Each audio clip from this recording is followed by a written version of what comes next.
இது திமுகவும், தாவேகவும் கூட்டணியா? திடீர்னு இப்படி ஒரு சர்ச்சைய கிளப்பி விட்டுருக்காரு அண்ணன் திருமாவளவன் அவர்கள். அவர் பேசக்கூடியது சமீபத்தில எல்லாமே வந்து பார்த்தீங்கன்னா, சர்ச்சைக்குரியதா இருக்கு. "என்னப்பா இவரு இப்படி பேசுறாரு?" அப்படின்ற பேச்சுக்கள் தான் எல்லாரும் ஒரு பக்கம் பேசிக்கிட்டே இருக்காங்க. ஏன் இவரு இப்படி பேசிக்கிட்டு இருக்காரு? குழப்ப நிலையில இருக்காரா? ஒரு பக்கம் இந்த பக்கம் சோஃபா செட்ல கால வச்சிருக்காரு. ஒரு பக்கம் இந்த பக்கம் நம்ம பிளாஸ்டிக் சேர்ல கால வச்சிருக்காரு. இப்படின்னு சொல்லி பல மீம்ஸ்லாம் போட ஆரம்பிச்சுட்டாங்க. இப்படி அவர் பேசக்கூடிய பல விஷயங்களுக்கு இங்க என்ன பதில்? அவர் என்னவா பேசிக்கிட்டு இருக்காரு? அதோடைய அர்த்தங்கள் என்ன? அவருடைய புரிதல் என்ன? அதெல்லாம் புரிஞ்சுக்கிறதுக்கே நமக்கு கஷ்டமா இருக்கும் அப்படின்னு சொல்லி சொல்லியிருக்காரு. இது மட்டும் இல்லாம, அமித்ஷா அவர்கள் வந்து பார்த்தீங்கன்னா, அவருக்கு பொறந்த நாள் வாழ்த்துலாம் சொல்லியிருக்காரு. அவருக்கு பொறந்த நாள் இப்ப கிடையாதுன்னு பல சந்தேகங்கள் இருக்கு. இந்த சந்தேகங்கள பத்தி தான் இந்த வீடியோல ஃபுல்லா பார்க்க போறோம். பார்த்துறலாம்.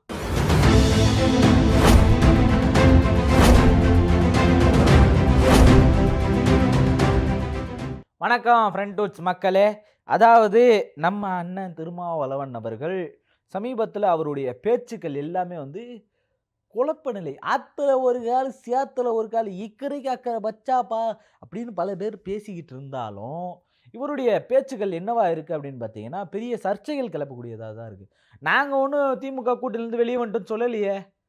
அவைங்க பாட்டுன்னு பேசினாங்கன்னா எப்படி இது அர்த்தம் அப்படின்னு சொல்லி அவர் பேசியிருந்தாரு. இதோடைய அர்த்தம் என்ன அப்படின்னு நம்ம புரிஞ்சுக்க வேண்டிய கட்டாயம் நமக்குள்ள இருக்கு. ஏன்னா, எல்லாரும் இதுவரைக்கும் பார்த்தது என்ன அரசியல் அப்படின்னா, ஒண்ணு ரோட்டுக்கு இந்த பக்கம் நில்லு, இல்ல அந்த பக்கம் நில்லு. நடுவாப்புல நின்னீன்னா லாரி அடிச்சிரும் தம்பி. இதத்தான் எல்லாரும் பார்த்திருப்பாய்ங்க. ஆனா, ரோட்டுக்கு அந்த பக்கமும், இந்த பக்கமும் நிக்கிறது யாரு? 2 பேருமே லாரி அடிக்காம காப்பாத்தணும். இல்ல அந்த லாரிய தூக்கி போட்டு மிதிக்கணும் அப்டின்ட்டு. அந்த லாரி என்ன அப்டின்னு பார்த்தீங்கன்னா, சனாதன சக்தியா திருமாவளவன் அவர்கள் கன்சியூம் பண்றாரு. மத்தியில இருக்கக்கூடிய அதாவது பிஜேபி அரச, ஒன்றிய அரச எதிர்க்கணும். சாதாரணமாலாம் கிடையாது. அவங்க வச்சிருக்கக்கூடிய கொள்கைகள். சனாதனம் சொல்லக்கூடிய கொள்கைகள். அந்த சனாதன தர்மத்த அழிக்கணும். அந்த சனாதன தர்மத்துக்கு எதிரா நம்ம இருக்கணும். அத 2 பேருமே பேசுறீங்க. இதுவரைக்கும் ஒரு பெரிய செயல்பாடுகளா நம்ம சனாதனத்துக்கு எதிரான செயல்பாடுகள வந்து பார்த்தீங்கன்னா, நம்ம டிஎம்கே சைட்லருந்து நம்ம பார்த்திருப்போம். தாவேகா சைட்லருந்து அப்படி என்ன பார்த்திருப்போம்? பிஜேபி ஒரு வார்த்தை கூட பேசலையே அப்படின்னு சொல்லி ஒரு வார்த்தை கேட்கறாங்க. கேட்கிறப்ப என்ன சொல்றாருன்னா, அவரு இன்னும் எங்கள பேச வேணாம்னு தடுக்கலையே. எங்க கூட இருந்து எங்க கூட்டணியில இருந்து இப்படி பேச வேணாம் அப்படி சொல்லலையே. கூட்டணியில அங்க வகிக்கலன்னு சொல்றாரு. எங்க கூட இருந்து எங்க கூட்டணியில இருந்து இப்படி பேச வேணாம்னு அவரு சொல்லலையே அப்படின்னு சொல்லி ஒரு வார்த்தை சொல்றாரு. இப்ப கூட்டணி அமைய போதுன்றதுக்கு ஒரு மிகப்பெரிய உதாரணமா அது மாறிடுச்சு. சரி அவைங்க கூட்டணிக்கு போறாங்க எல்லாம் வேற. இப்ப அவர் பேசக்கூடிய பேச்சுக்கு மட்டும் வருவோம். அதுல என்ன அதுவும் கருத்தியல் ரீதியா மட்டும் வருவோம். அதுல என்ன சொல்றாரு அப்படின்னு பார்த்தீங்கன்னா, "இப்படி இல்லையே" அப்படின்னு சொல்லக்கூடிய இடத்துல, அவங்க எங்கள பேச வேணாம்னு சொல்லக்கூடிய இடத்துல, ஓகே இவரு வலுவா முட்டு குடுக்குறாரு அப்படின்றது தான் ரொம்ப நிதர்சனமான உண்மை. முட்டு குடுக்குறாரு, அது அந்த வார்த்தைகள பயன்படுத்தலாம். இல்ல உறுதியா உறுதுணையா நிக்கிறாருன்னு டீசென்ட்டான வார்த்தைகளையும் பயன்படுத்தலாம். நம்ம அப்படியே போயிடுவோம் கொஞ்சம். வேற யாருன்னா கூட கொஞ்சம் பேசிக்கலாம். பட் இவருக்கு கொஞ்சம் கஷ்டம் தான். ஏன்னா இதுவரைக்கும் இருந்த கருத்தியல் ரீதியான ஒரு குருமார்கள்ல, ஒரு ஆசான்கள்ல அவரும் ஒருவர் அப்படின்னு நம்ம சொல்லிக்கலாம். அதனால அவர நம்ப முழுக்க அப்படி பேசிற முடியாது. ஆனா, இப்ப அவர் மேல இருக்கக்கூடிய சில பிரச்சனைகள நம்ம கண்டிப்பா எடுத்து பேசியாகணும். அந்த வகையில தான் நம்ம இப்ப பேசிக்கிட்டு இருக்கோம். இப்போ ஒரு பக்கம் இவர் பேசக்கூடிய பேச்சுகள்ல இருக்கக்கூடிய சர்ச்சைகள் ஒரு பக்கம்.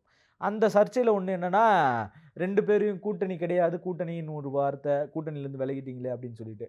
இடையில பனையூர் பாபுன்னு ஒருத்தரு த விசிகால இருந்தாரு. முன்னாள் எம்எல்ஏவா இருந்தாரு. இப்ப அவரு வந்து என்ன பண்ணிட்டாரு, அப்படியே போயிட்டு திமுகல சேர்ந்துட்டாரு. சேர்ந்துட்டு சும்மா இல்லாம, வெளிச்சம்னு ஒரு சேனல் அது என் சேனல் தான் அப்படின்னு சொல்லிட்டு அவரு ஒரு பக்கம் சொல்லிட்டு இருந்தாரு. காரணம் என்னன்னா, அவரு திருமாவளவன் அப்பயே வந்து முழுசா சொல்லியிருப்பாரு. எல்லார்கிட்ட இருந்தும் வாங்குன காசுகள கொஞ்சம் கொஞ்சமா சேர்த்து ஒரு தொலைக்காட்சிய நம்ம உருவாக்கியிருக்கோம். நம்ம குடுத்த காசுக்கு மட்டும் இல்லாம, தனிநபர் ஒருத்தர் குடுத்திருக்க காசுகள்லயும் சேர்த்து தான் நம்ம இத உருவாக்கியிருக்கோம். இத நம்ம கொண்டாடணும். வேற எந்த சமூகமா இருந்தாலும் அது பெரிசா கொண்டாடி இருப்பாங்க. நீ திருமாவளவன்றதுனால கொண்டாட தவிர்க்கிறீங்க. ஒரு சாதாரண விளிம்பு நிலையிலிருந்து ஒருத்தர் வந்தாரு. வந்து இப்படி நமக்கான நம்ம பிரச்சனைகள பேசக்கூடிய ஒரு தொலைக்காட்சி உருவாக்கியிருக்கோம் அப்படின்னு சொல்றது எல்லாமே பெரிய விஷயமா பார்க்கப்பட்டுச்சு.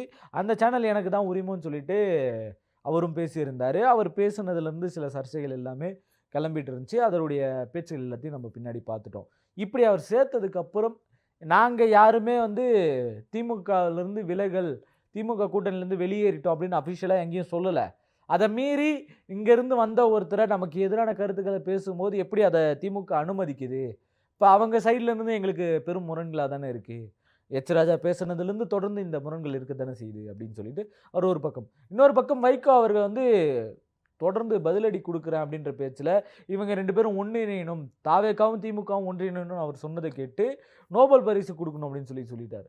நோபல் பரிசு குடுக்கணும் அப்படின்னு சொன்னதும், இது கேட்டு திருமாவளவன் அவர்கள் நன்றி சொன்னேன்னு சொல்றீங்கன்னு சொல்லி சிம்பிளா முடிச்சுட்டாரு. அவர ஒரு பொருட்டாவே கண்டுக்காத மாதிரி, சிம்பிளா வந்து நான் நோபல் பரிசு குடுத்துருங்க. அ நன்றி அப்படின்னு சொல்ற மாரி சொல்லி முடிச்சுட்டாரு. இதெல்லாம் ஒரு பக்கம் இருந்தாலும், இன்னொரு பக்கம் தாவேகாவையும், திமுகவையும் ஒன்றிணைக்கணுன்றதுல இவர் ஒரு முக்கிய பங்கு வகிக்கிறாரு. அது ஒன்றிணைச்சு ஆகணுன்றதுல ரொம்ப மும்முரமா இருக்காரு. ஏன் அப்படின்னு பார்த்தீங்கன்னா, இதுவரைக்கும் திமுகவ 1000 விமர்சனங்கள் பேசட்டும். நடுவுல வரக்கூடிய அந்த லாரி அடிச்சு தூக்கிரும் 2 பேரையும். அதுக்கு முக்கியமான காரணமா என்ன இருக்கும் பார்த்தீங்கன்னா, சனாதன சக்தியா இருக்கும். அந்த சனாதனத்த இதுவரைக்கும் எதிர்க்கிறதுல திமுக ஒரு பக்கம் உறுதியா இருந்திருக்கு. இவங்க பேசல அப்படின்னாலும், எங்கள பேச விடாம தடுக்கல. அவங்களுடைய கருத்துக்கள்லயும், அவங்களுடைய ஐடியாலஜிக்கல்லயும், கருத்தியல்லயும் அத ஒண்ணா சொல்றாங்க. என்ன பெரிய கொள்கை, என்ன பெரிய ஐடியாலஜிக்கல் எதுவும் தெரியலனாலும், பேருக்காச்சும் அத சொல்றாங்க. சனாதனத்த எதிர்ப்போம்ன்னு சொல்றாங்கல்ல. அந்த எதிர்ப்புக்காகவாச்சும் நாங்க ஒன்றிணையணும். இவங்க 2 பேரும் மத்தியில இருக்கக்கூடிய ஒன்றிய அரசை எதிர்க்கிறதுக்கு, இந்த 2 பேரும் ஒன்றிணைஞ்சா தான் முடியும். அப்ப மத்தியில இருக்கக்கூடிய காங்கிரஸ் மட்டும் தான் இப்ப வேற வழி இல்ல. அவங்க மட்டும் தான் இருக்கிறாங்க. அந்த தலைமையிலான கூட்டணில இந்த 2 பேரும் கூட்டணி வைக்கணும். இந்த 2 பேரும் வந்து இணையணும் அப்படின்னு சொல்லி கேட்டிருக்காங்க.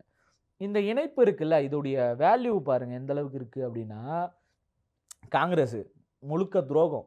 திமுகவுக்கு செஞ்சுட்டு போன துரோகம். ஏன்னா, இவங்க போனது எல்லாருமே வந்து பார்த்தீங்கன்னா, ஒரு பக்கம் தெளிவா நாங்க ஒரு அலைன்ஸ்ல இருக்கிறோம். அதுக்குன்னு ஒரு மரியாதை இருக்கு. அந்த ஏன்னா நாங்க ஓட்டு வாங்கி ஜெயிச்சதும் யாரால அப்டின்னா, கண்டிப்பா திமுக காரங்களுடைய ஓட்டும் அதுல இருக்கு. அது இல்லன்னு மறுத்துறவே முடியாது. அது இருக்கு. அதனால அவங்களுக்கு சேர்ந்து நாங்க என்ன பண்ணியிருக்கோம்னா, அவங்களுக்கு மரியாதை தரும் விதமா அவங்க கிட்ட ஒரு வார்த்தை சொல்லிட்டு நாங்க அங்க போறோம். ஆதரவு மட்டும் குடுக்குறோம்னு சொல்லிட்டு, அப்புறம் நாங்க ஆதரவு குடுத்துருக்கோம். இது மரியாதை நிமித்தம். அதே மாதிரி கம்யூனிஸ்ட் கட்சிகளும் என்ன சொல்லியிருக்காங்க அப்டின்னா, நாங்க தனிப்பட்ட முறையில முடிவெடுக்கிறோம். வெளியிலிருந்து தான் ஆதரவு. நாங்க கண்டிப்பா திமுகவோட சேர்ந்து தான் அத ஜெயிச்சிருக்கோம். அதனால எங்க ஆதரவு மத்தியிலிருந்து யாரும் வந்து ஆண்டிடக்கூடாது. அப்டின்றதுக்காக ஆதரவு அப்டின்றத அவர் தெளிவா எடுத்து வச்சுட்டாய்ங்க. அவங்க சைட்லருந்து. இது எவ்வளோ தெளிவா போயிருக்கு. இதே மாதிரி தான் இன்னொரு பக்கம் ஐயுஎம்எல்லும் போயிருக்காங்க. இவங்க எல்லாம் போனதோடைய தெளிவுகள் எப்படி இருக்கு அப்படின்றது ஒரு பக்கம். இன்னொரு பக்கம் விட்டா போதும்டா சாமின்னு கடகடன்னு கிளம்பி போயிட்டாங்கல்ல காங்கிரஸ். மிகப்பெரிய துரோகத்தின் ஒரு விளைபாடுகள். அந்த கூட்டணி பேச்சுவார்த்தைகள் நடக்கலாம், நடக்காம போலாம். அதெல்லாம் ஒரு பக்கம். நன்றி ஒரு மாண்புன்னு இருக்குல்ல, அந்த மாண்புக்கு ஏத்த மாரி அவங்க செயல்பட்டாங்களான்னா, கிடையாது. அது நடக்கவே இல்ல. அதுதான் நிதர்சனமான உண்மை. அப்படி செயல்பட்ட இவங்களுக்கு தக்க பதிலடி குடுத்தே ஆகணும்னு சொல்லி, திமுக ஒருபோதும் இதுக்கு மேல காங்கிரஸோட கூட்டணி அப்படின்றது கிடையாதுன்னு சொல்லிட்டாங்க. ராசாலா ஒரு பக்கம் தனியா நில்லுங்க தலைவரே பார்த்துக்கலாம் அப்படின்னு ஒரு பக்கம் சொல்லிட்டாரு. நான் தனியா நின்னாலும் இங்க சில சிக்கல்கள் இருக்கு. கூட்டணி வைக்க முடியாது. அதுவும் இல்லாம மிகப்பெரிய எதிர்ப்பு யாரா வந்திருக்காருன்னு பார்த்தீங்கன்னா, விஜய் வந்திருக்காரு. நீங்க ஒத்துக்கிட மனசுலனாலும் அதான் நெசம். அதுக்கேத்த மாரி தான் நடக்கும் அப்படின்றது ஒரு பக்கம். இப்ப திருமாவளவன் அவர்கள் சொல்றதுக்கு வருவோம் நம்ம. இ இங்க எல்லா இடத்துலயும் சுத்துனா, எல்லாமே ஒரு கனெக்டிவிட்டில எங்க வருது அப்படின்னு பார்த்தீங்கன்னா, முழுக்க திருமாவளவன் அவர்களுடைய பேச்சு. இது எப்படியாச்சும் தாவேகாவையும், திமுகவும் இணைக்கணும். காங்கிரஸ் இருக்கு ஒரு பக்கம் துரோகத்த பார்த்தாச்சு. இன்னொரு பக்கம் தாவேகா. தாவேகா முழுக்க சமீபத்தில நடந்த கரூர் பேச்சுல கூட என்ன சொன்னாங்க அப்படின்னா, திமுக தான் காரணம்னு சொல்லி பேசிக்கிட்டு இருக்காங்க. எங்கேயுமே பேசக்கூடாது. தாவேகா பக்கா கேம் ப்ளே பண்ணிக்கிட்டு இருக்காரு விஜய். என்னன்னா, இத தொறந்து திமுக ஒரு வார்த்தை பேசிருச்சு அப்படின்னா, இதுக்கு எதிரான தலைமையில இருந்து யாராச்சும் பேசிட்டாங்க, விஜய் பேசுறதுக்கு எதிரா பேசிட்டாங்க அப்படின்னா, உடனே என்ன பண்ணுவாங்கன்னா, கேஸ் போட்டுருவாய்ங்க. சிபிஐ வழக்கு இருக்கு. நீங்க பேசுற வார்த்தைகள் எப்படியான வார்த்தைகள்? அப்ப எப்படி பேசுறீங்க? அப்ப அதுலேருந்து தெரிஞ்சு போச்சு. நீங்க இது ஏதோ சம்மந்தம் இருக்கு. நீங்க சமாளிக்க ஏதோ பண்றீங்கன்னு சொல்லி புடிச்சு உள்ள வைக்கிறதுக்கான வாய்ப்புகள் இருக்கு. அதனால திமுகவ ட்ரிகர் பண்ணியே ஆகணும். ட்ரிகர் பண்ணி அவங்கள பேச வைக்கணும் அப்படின்றதுக்காக. அவங்க அழகா தெளிவா வழக்கு இருக்கு. வழக்குல பேசிப்போம் அப்படின்னு சொல்லிட்டு மேல்தலைகள் எல்லாருமே என்ன பண்றாங்கன்னா, அந்த வழக்கு ஒட்டி மட்டுமே பேசிக்கிட்டு இருக்காங்க. யார் ஓடுனதுன்னு எல்லாருக்கும் தெரியும். அங்க என்ன நடந்ததுன்றத பத்தி யாரும் தெளிவா பேச கிடையாது. யாருமே அங்க என்ன நடந்துச்சு, அந்த ஏர்போர்ட் வந்தப்ப விஜய் அவர்கள் போனத மட்டும் தான் எல்லாரும் பேசிட்டு இருக்காங்க. அப்படி பேசக்கூடாது. சிபிஐல வழக்கு இருக்கும்போது பேசக்கூடாதுன்னு அப்பா ஒரு பக்கமும், செந்தில் பாலாஜி அவர்களும் ஓடந்து யாரு என்னன்னு எல்லாருக்கும் தெரிஞ்ச ஒரு விஷயம் தான் அப்படின்றதையும் மட்டும் தான் பேசியிருக்காரு. ஏன்னா, இஸ் திருச்சி ஏர்போர்ட்ல என்ன நடந்துச்சுன்னு உங்களுக்கு தெரியும். பார்த்துக்கிட்டு இருக்க ஒருத்தருக்கும் தெரியும். 31 பேர் இறந்திருக்காங்க சார் அப்படின்னு கேட்கும்போது, அவங்க பாட்டுன்னு ஒரு பக்கம் போயிட்டாங்க. அப்ப இப்படியான ஒரு சூழல் இருக்கும்போது, இதுல கூட விஜய் அவர்கள் தொடர்ந்து அவர் ஜெயிச்சிட்டாருன்றத மறந்து என்ன பண்றாருன்னா, திமுகவை விமர்சனம் பண்ணிட்டு இருக்காரு. இப்படியான விமர்சனங்கள் மத்தியில எப்படி இவங்க 2 பேரையும் ஒன்றிணைக்கணும்? எப்பா அவங்களுக்குள்ள 1000 சண்டை இருக்கட்டும். இங்க முக்கிய எதிரி நமக்கு மேல இருந்து ஒருத்தன் இருக்கான். அவன எதிர்க்கணும் அப்படின்னா, அந்த எதிர்ப்புக்கு எதிரா யார் நிக்கணும் அப்படின்னா, மிகப்பெரிய படைய வச்சிருக்கக்கூடிய நீங்க 2 பேரும் நின்னே ஆகணும். அது ஒன்றிணைச்சு நம்ம நின்னே ஆகணும். அதுக்கான கட்டாயங்கள் இன்னைக்கு நமக்கு தேவை இருக்கு. அந்த தேவைகளுக்கு ஏத்த மாதிரி நம்ம இன்னைக்கு செயல்பட்டு ஆகணும் அப்படின்னு சொல்லிட்டு, அவர் ஒரு பக்கம் சொல்லியிருக்காரு. இத புரிஞ்சுக்கிறதுக்கு ஏன்னா, இதுவரைக்கும் யாரும் இப்படி பண்ணதில்ல. எதிர்ப்புல இருக்கிற 2 பேர வந்து ஒரே நேரத்துல 2 கயிறையும் இழுத்து பிடிச்சுக்கிற மாரி யாரும் பண்ணதில்ல. தாவேக்கா ஒரு பக்கம் செயல்பாடுகள்ல குறைபாடுகள் இருக்கா? பேசுவோம். திமுக ஒரு பக்கம் செயல்பாடுகள்ல குறைபாடுகள் இருக்கா? பேசுவோம். நம்ம பேசி அத ஒரு நிலைக்குள்ள கொண்டு வருவோம். ஆனா, மத்தியில இருக்கக்கூடிய ஒருத்தர் இருக்காரு. ஒன்றிய அரசுன்னு ஒண்ணு இருக்கு. அது இங்க நமக்கு தொடர் நெருக்கடிகள குடுத்துட்டு இருக்கு. நமக்கான நிதிகள குடுக்காம இருக்கு. அதுக்கு நம்ம என்ன பண்ண போறோம்? அதுதான் ரொம்ப முக்கியமான விஷயம். அத நம்ம சரி செய்ய வேண்டிய கட்டாயம் இருக்கு. அந்த கட்டாயத்துக்கு ஏத்த மாரி நம்ம தள்ளப்படுவோம் அப்படின்னு சொல்லிட்டு, அதுக்கேத்த மாரி மூவ் பண்ணிக்கிட்டு இருக்காரு. அதுக்கான ஒரு வழிய தான் வந்து இப்ப தாவேகாவும், திமுகவும் கூடணுன்ட்டு. எந்த அளவுக்கு இது சாத்தியம் இல்லையோ, அந்த அளவுக்கு இது உண்மையான ஒரு விஷயம் தான். சேர்ந்தா நல்லா இருக்கும் அப்படின்றதும் ஒரு பக்கம் தான். ஏன்னா, மக்கள் அரசியல் படுத்துறதுல திமுக இன்னும் கொஞ்சம் முன்னெடுப்பு அதிகமா வைக்கணும். ஏன்னா, அது தவறுனதுல தான் இன்னைக்கு நடந்த சம்பவங்கள் நெறைய. அதே மாதிரி கல்லூரிகள்ல வந்து எலக்ஷன் நடத்தணும். Student unit election, student committee election அப்படின்றது நடத்தணும். இத என்னால முடிஞ்ச ஒரு ஒரு இடத்துலயும் நான் சொல்லிக்கிட்டே இருக்கேன். அதே மாரி நடந்துச்சு அப்படின்னா, இன்னைக்கு பல தலைவர்கள் உருவாகுவாங்க அப்படின்றது நிதர்சனமான உண்மை. ஏன் அப்படின்னா, திருமாவளவன் அவர்களும் எங்கிருந்து வந்தார்? அண்ணா எங்கிருந்து வந்தார்? இப்படியான பல தலைவர்கள் எங்கிருந்து வந்தாங்க அப்படின்னா, ஏன் நம்ம ஸ்டாலின் அவர்கள் எங்கிருந்து வந்தாரு? மாணவர்களா இருக்கும்போது அவங்க வேலைகள பார்த்தாங்க. கழக வேலைகள பார்த்தாங்க. அரசியல் பட்டாங்க. அந்த அரசியல் படுதல் தான் நாளைக்கு சமூகத்துக்கு மேல இருக்கக்கூடிய அக்கறையா மாறும். அதுதான் நாளைக்கு சமூகத்துக்கான பேச்சுகள வரும். அவன் இளை இளை இளைய வயசுலயே அரசியலுக்குள்ள வரான்றப்ப, நேர்மை அவனுக்குள்ள இருக்கும். சம்பாரிக்கணுன்ற எண்ணம் 2வது தான் வரும். முதல்ல யாருக்காச்சும் நம்மளால நல்லது நடக்கணுன்ற ஒரு எண்ணம் வரும். அந்த எண்ணத்த கிரியேட் பண்ண வேண்டிய இடத்துல இந்த திமுக இருந்திருக்கணும். அவருடைய ஆட்சி காலத்தில தான் கலைஞர் அவர்களுடைய ஆட்சி காலத்தில தான் இது தடை செய்யப்பட்டது. மேலும் இதே மாரி தொடர் தடைகள நீக்கி மீண்டும் அந்த ஸ்டூடண்ட் செலக்ஷன் வந்து நடக்கணும் அப்படின்னு சொல்லி, நான் இது மூலியமா என்னுடைய தொடர் வலியுறுத்தல்கள்ல வச்சுக்கிறோம். இது மூலியமா தாவேக்காவினர நம்ம அறிவு சார்ந்து நகர்த்துவோமா அப்படின்ற இன்னொரு முயற்சியும் தான்.